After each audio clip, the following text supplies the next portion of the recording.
근데 약간 이거는 회사 욕하는 걸 수도 있는데. 하지마.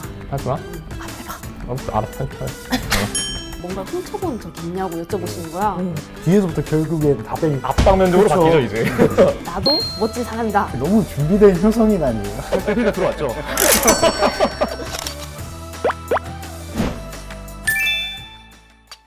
안녕하세요. 효성 TNC 테크니컬 서비스 팀 이종현 사원입니다. 기획관리팀 이윤영 사원입니다. 다이어퍼 영업팀 진현선 사원입니다. 안녕하세요. 첨단 소재 자금팀 장승원입니다. 인력개발팀 고경렬 사원입니다. 효성화학 구매팀 서동영 사원입니다.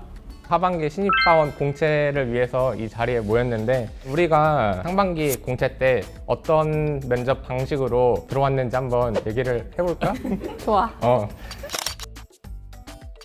효성의 면접은 원데이 면접이 좀 특징입니다. 그래서 하루에 인성 면접과 직무 면접을 같이 보는 게 특징이라고 할 수 있겠습니다. 이게 나눠지면은 차수마다 면접관님들이 다른 분이 오셔서 또 다시 긴장하고 또 어색할 수 있는데 같은 분이 계시니까 좀 더 말을 편안하게 할 수 있는 게 있지 않은가 싶었던 것 같아요.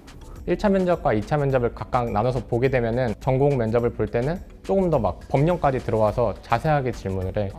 그리고 반면에 하루 만에 직무 면접과 인성 면접을 동시에 보다 보니까 직무 면접을 하면서도 약간 인성적인 내용들을 어필을 하는 게 중요하다고 생각을 해.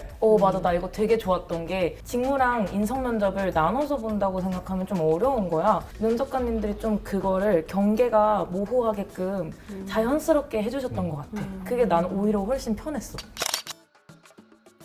가장 처음 들어가자마자 하는 말이 내 자기소개인데 1분이라는 시간이 길 수도 있지만 사실 굉장히 짧잖아. 그치. 60초. 각인을 시켜야겠다 싶은 거지. 회사가 너무 좋아서 내가 지원을 했지만 나도 멋진 사람이다.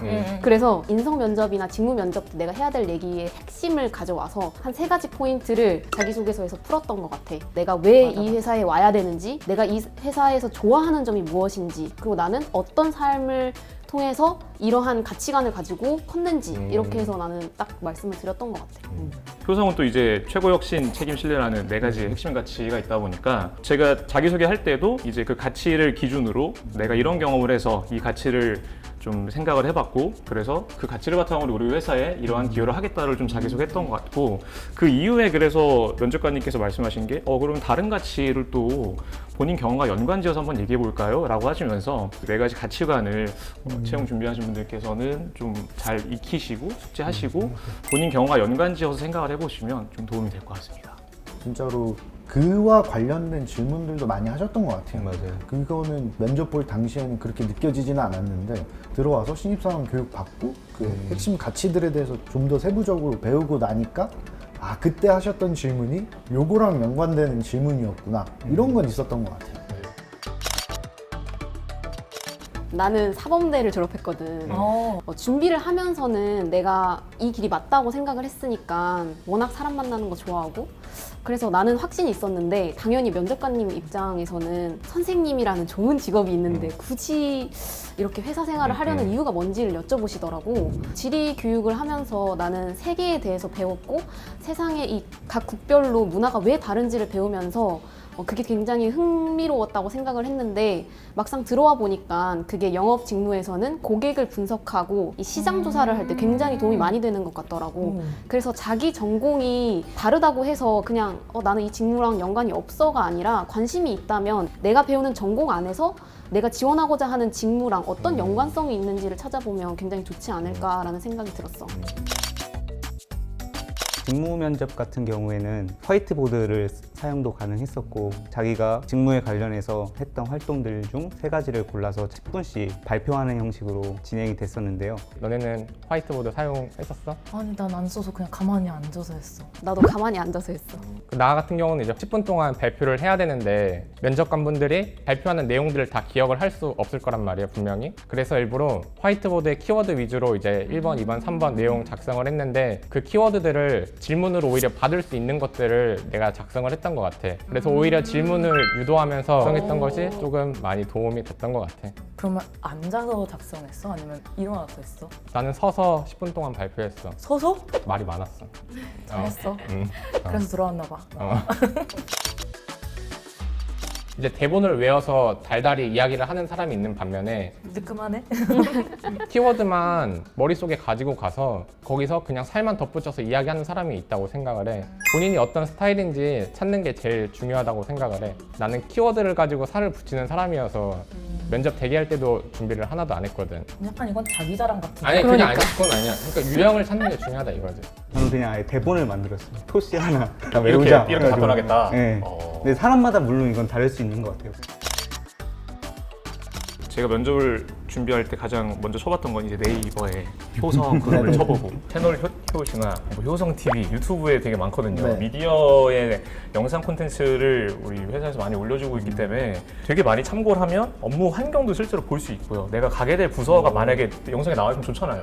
익숙해지는 거죠. 그것도 있고 그룹 전반적인 거에 대한 이야기도 많이 나오니까 저는 거의 다 봤던 것 같아요. 처음부터 그냥. 그러니까 회사에 대한 관심도를 표현할 수 있을 것 같아요. 그래서 거의 너무 준비된 효성인 아니에요? 그러니까 들어왔죠.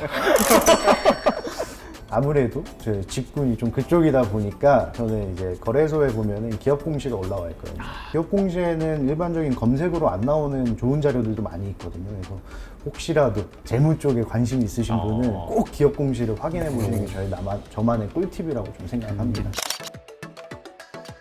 최대한 밝고 긍정적인 모습으로 웃음을 잃지 않는? 예의 바른 게 사실 중요한 것 같아. 들어갔을 때 안녕하십니까 이렇게 인사하면서 들어가는 경우가 생각보다 그렇게 많지 않다고들 하더라고. 제가 입사하게 되면 선배가 되시는 거니까 그런 하나하나 예의를 중요시해서 가는 게 되게 중요한 거죠. 저는 면접 볼 때 솔직함이 좀 음. 가장 필요한 것 중에 하나지 않나 생각합니다. 왜냐면은 좀 모르는 거에 대해서 아는 척을 하면서 좀 이어가려고 그러면 뒤에서부터 결국엔 답변이 앞당 면접으로 그쵸. 바뀌죠 이제. 답변이 다 안 되거든요. 그래서 차라리 솔직하게 말씀드리는 게 내가 아마 인성 검사에서 그렇게 나왔을 수도 있겠다라는 싶던데 나한테 혹시 물건을 훔쳐보거나 뭔가를 훔쳐본 적이 있냐고 여쭤보시는 거야. 생각을 못 했었거든. 이런 질문이 나올 거라고. 그래서 이걸 솔직하게 얘기해야 되나? 아니면 아니다. 나는 바른 청년이다. 이걸 얘기해야 되는지 되게 고민이 되더라고. 근데 결론적으로는 사실 어렸을 때 그런 경험 다 한 번씩 있잖아. 그치, 솔직하게. 있을 수 있지, 그래서 그냥 사실 어렸을 때 이러한 경험이 있지만 가르침을 통해서 그런 건 당연히 없어졌다. 이렇게 그냥 웃으면서 분위기를 일부러 풀면서 그냥 넘어갔던 것 같아. 오, 잘 얘기한 것 같아. 머리가 하얘지는 순간이 진짜 오거든요. 그렇죠. 그러니까 맞아요. 말을 하다가 내가 무슨 말을 하고 있는지 모르겠고 큰일 났다 이러고 있다가 그냥 면접관님 딱 바라보면서 아 죄송합니다. 제가 지금 너무 긴장을 많이 해서 그런지 내용이 기억이 안 난다. 혹시 30초 정도만 생각할 시간 주실 수 있냐 여쭤봤더니 네 그럼요 이렇게 해주셔가지고 조금 그나마 편하게 했던 것 같아. 우리 회사에 좀 특징이 있다고 생각이 드는 게 저도 면접이 되게 편안하고 좀 따뜻하다라는 기억으로 면접장을 나왔던 기억이 나거든요. 제가 면접 마지막에 좀 있었는데 뭐 오래 기다리시라 힘드셨죠. 고생이 되게 많아요. 이렇게 풀어주시면서 그래도 우리 회사 지원해서 고마워요. 우리 이제 면접을 좀 시작할게요. 이렇게 사소한 한마디 한마디인데도 되게 좀 울컥하는 이제 편안하게 좀 녹아드는 취준생들의 그쵸. 마음에 갑자기 단비가 내리는 거죠. 맞아요. 그런 생각이 들었던 것 같아요.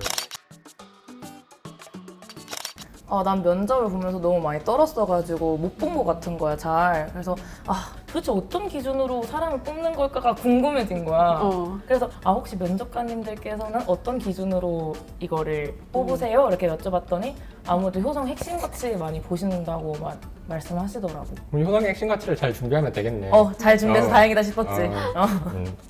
꼭 이제 합격을 하고 싶었거든요. 그래서 만약에 합격을 하게 된다면 이제 이 조직에 빨리 적응하기 위해서 제가 무엇을 지금 준비하면 될까요? 약간 이런 질문을 드렸거든요. 오히려 역으로 질문하셨어요.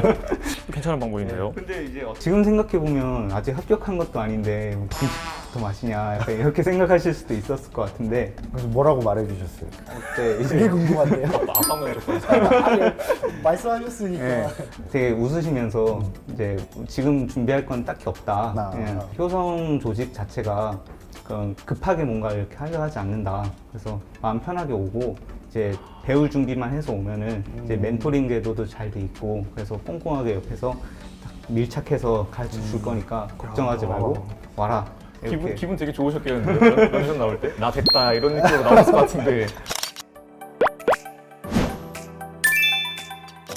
우리 또 후배님들이 들어오실 수 있으니 또 같이 잘 들어와서 같이 일하면 좋겠다는 마음으로 우리 같이 효성에서 만나요 한번 할까요? 그래요. 손 한번 드시죠. 알겠습니다. 네, 드시고 우리 같이 효성에서 만나요. 세상에서 만나요.